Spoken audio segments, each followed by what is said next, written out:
بسم الله الرحمن الرحیم. راځم کنټرول پینل ته. درس دی ډیفالت پروګرام. ډیفالت پروګرام دې لپاره استعمالیږي چې اکثر موږ په یو سافټویر یا په یو ویډیو یا په یو پکچر یا په یو پروګرام کلیک وکړو، نو هغه پروګرام دې اتوماتیکلی د کوم یو پروګرام سره خلاصیږي. سیټ اپ یور ډیفالت پروګرام باندې کلیک وکړه. په دې ځای کې وګورئ هغه پروګرامونه یا هغه فایلونه چې هغه اتوماتیکلی د انټرنیټ ایکسپلورر سره خلاصیږي هغه کوم دي. که غواړئ لیست یې وګورئ، وایي set the program as default او choose for this choose باندې کلیک ولګوئ. ګوره هغه فایلونه چې د انټرنیټ ایکسپلورر سره خلاصیږي هغه کوم دي. HTML فایلونه دي، MTH فایلونه دي. مثلا دا هغه فایلونه دي چې تاسې اکثر دا د چی سره خلاصول غواړئ، د انټرنیټ ایکسپلورر سره. که نه غواړئ چې دا یو ورسره خلاص شي، نو داسې یو ټیک مارک به ترېنه ایسته کړئ. چې څنګه د ټیک مارک ورنه ایسته کړئ، دې ځای کې به یې سیف کړئ.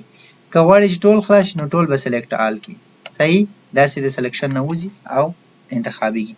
هغه کوم پروګرامونه دي، هغه کوم فایلونه دي چې د پینټ پروګرام سره خلاصیږي، سی هغه وګورئ. هغه مثلا هر ټایپ پکچر شي، که هغه بیټ میپ وي، که هغه GIF وي، که JPG وي، PNG وي، هر یو ټایپ اف پکچر چې هغه مونږ کولی شو چې سره خلاص کړو دې سره. که کوم یو پکې اضافه کول غواړئ داسې اضافه کړه، که کوم ترېنه ایسته کړئ کمولی هم شئ. دا هغه پروګرامونه چې ته غواړې چې دی هغه سره. نه چې کله دې دا جوړ کړه بیا یې سیف ولګوه. صحیح. په دې طریقه سره وینډوز میډیا پلیر سره کوم کوم شیان خلاصېدلی شي دا چوز کړئ. هر ټایپ اف ویډیو چې ګورئ په دې لیست کې. یعنې ډیفالت پروګرام دې ته وایي چې ته ډایرکټ په یو فایل باندې کلیک کړې اتوماتیک د چی سره خلاص شي.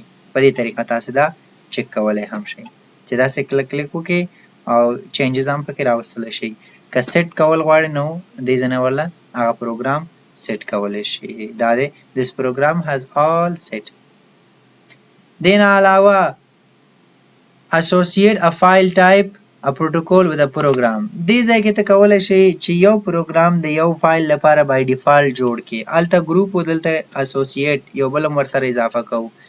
چینج لکه دا یو پروګرام دی، دا ټول د وینډوز میډیا پلیر سره خلاصیږي. زه وایم چې ټول د خلاصیږي، خو دا یو زه غواړم بل شی سره خلاص شي. نو که تا سره بل یو پلیر وي، بل پلیر ورسره واخله. اوس ما سره بل یو پلیر نشته دی. مثال په طور زه ورله یو بل شی واخلم، نوټ پیډ واخلم. مثال زه ورله وایم چې دا یو نوټ پیډ سره خلاص کړه، کوم چې ناجایز دی. ویډیو څنګه ته نوټ پیډ سره خلاصوي، خو چون ما سره اوس بل یو براوزر نشته، راځئ زه ایمیج ویور اخلم. داسې کلیک ولګوم، نو په دې ځای کې بیا وګوره د دې ایکسټنشن هم چینجېږي، فایل ټایپ، او دلته ورله څه وایي دا وینډوز فوټو ویور سره نور دی نه پس دی اوپن کېږي. یعنې په دې نور فایلونو چې ته ډبل کلیک وکړې ډایرکټ میډیا پلیر سره خلاصېږي، خو چې په دې دې کلیک وکړه وینډوز فوټو ویور سره خلاصېږي. نو دا به زه دوباره دلته راشم او دا به ورله وایم چې دې سره یې خلاص کړه، اوکې ولګوه، نو دوباره به دا هغه شي. په دې طریقه تاسې دا دوه کمانډونه استعمالولی شئ. چینج آټو پلی سیټینګ. آټو پلی سیټینګ موږ الریډي ویلی دی په کنټرول پینل کې. دا د دې دپاره استعمالول چې کله موږ کمپیوټر کې فلش ورکو یا یو سی ډي پکې واچو، هغه اتوماتیک یا پلی شي یا پلی نه شي. د هغې موږ ته فولډر وښیي یا فولډر ونه ښیي، هېڅ شی هم ونه کړي یا ما نه پوښتنه وکړي. که دې سیټینګ کې چینجز راوړو دې ځای نه کولی شو. دا یو موږ آټو پلی کې ویلی وو، نو د بیا د ویلو ضرورت یې نشته دی. set program access in computer default دې ځای نه چې تاسې کله یو پروګرام خلاصوئ، مثلا زه کسټم واخلم، کسټم ته وایم چې ما ته کوم پروګرامونه خلاص کړه. مثال choose a default web browser، یعنې اتوماتیکلی ستا د کمپیوټر ویب براوزر کوم یو ډیفالټ ونی. کرنټ ویب براوزر که تا سره موزیلا یا ګوګل کروم انسټال وي، هغه اوپن وي، هماغه کرنټ سره به هر یو پروګرام بیا خلاصیږي.